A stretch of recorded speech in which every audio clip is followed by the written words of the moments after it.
आता बघूयात टॉप 9 मोठ्या घडामोडी।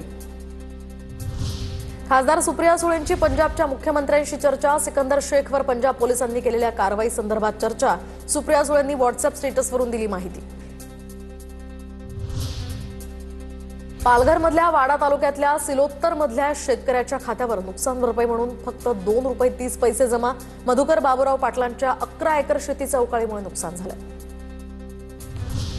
भाजपच्या आवाज मुंबईकरांचा आणि संकल्प भाजपचा या मोहिमेला जोरदार सुरुवात। दादरमध्ये भाजपची जोरदार बॅनरबाजी। QR कोडद्वारे मुंबईकरांच्या सूचनांची मागणी। नागपुरात परिवहन सुविधेचे सक्षम जाळे उभारणार। नागपूरचे पालकमंत्री चंद्रशेखर बावनकुळेंची माहिती। 650 गावांसाठी इलेक्ट्रिक बसची सुविधा सुरू करणार। बावनकुळेंची माहिती। राज्याच्या पोलीस महासंचालक पदासाठी 7 जणांची यादी मंजुरीसाठी UPSCकडे पाठवल्याची माहिती। पोलीस महासंचालक रश्मी शुक्ला 31 डिसेंबरला होणार निवृत्त, तर NIAचे प्रमुख सदानंद दातेंसह 7 जण महासंचालक पदाच्या शर्यतीत।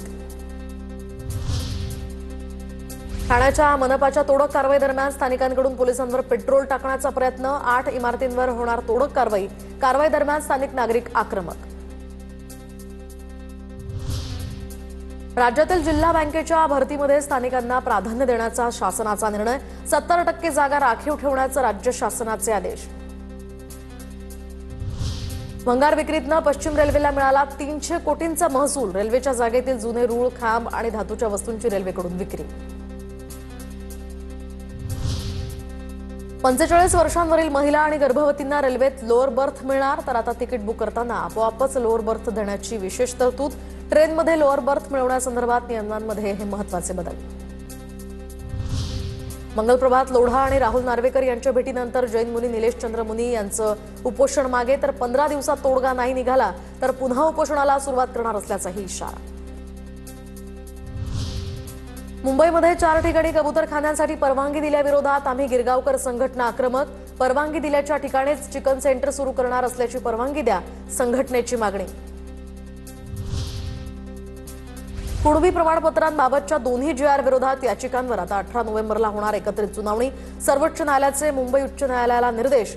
2004चा GR आणि 2 सप्टेंबर 2025च्या GR विरोधातील सुनावणी एकत्र घेण्याची OBC वेलफेअर फाउंडेशनची मागणी सुप्रीम कोर्टाकडून मान्य। राज्यातील साखर गाळप हंगामाला शनिवारपासून सुरुवात झाल्यानंतर आता पहिल्याच दिवशी 28 साखर कारखान्यांना गाळप परवाने। साखर आयुक्तालयाच्या स्तरावर आणखी 33 कारखान्यांच्या परवानग्यांसाठी आता तपासणी, तर 2 दिवसात हा निर्णय होणार। भाजपचे ज्येष्ठ नेते सुधीर मुनगंटीवार यांनी चंद्रपुरात एका कार्यक्रमात गायलं भजन। बल्लारपूर शहरामध्ये भजनी मंडळांना साहित्य वितरण कार्यक्रमात त्यांनी भजन गायलंय।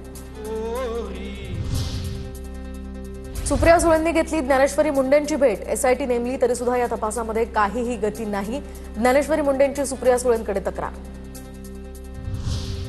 अमिताभ बच्चन यांच्या जलसा आणि प्रतीक्षा बंगल्याबाहेरील सुरक्षेमध्ये वाढ। सुरक्षा वाढवण्याचं कारण अद्याप पोलिसांनी गुप्त ठेवलं।